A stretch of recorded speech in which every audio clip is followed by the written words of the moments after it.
Corner in. And that off.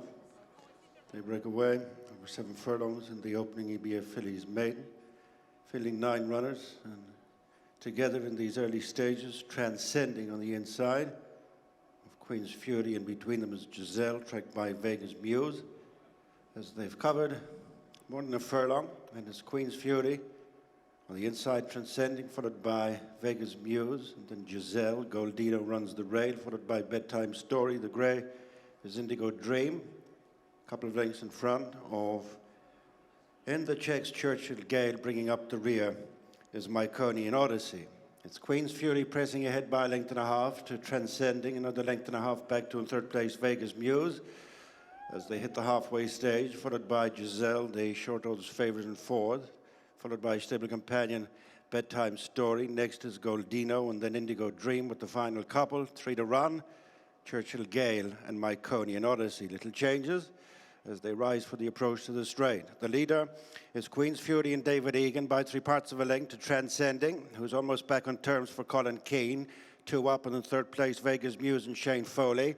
Trying to stay on is Giselle and Ryan Moore in the greens, and Bedtime Story is picking up from Wayne Lordan on the outside.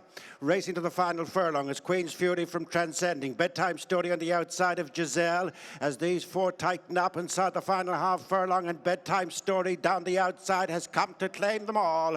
Bedtime Story goes in first time from stable companion Giselle. Queen's Fury third, Transcending in fourth in a gap to Myconian Odyssey.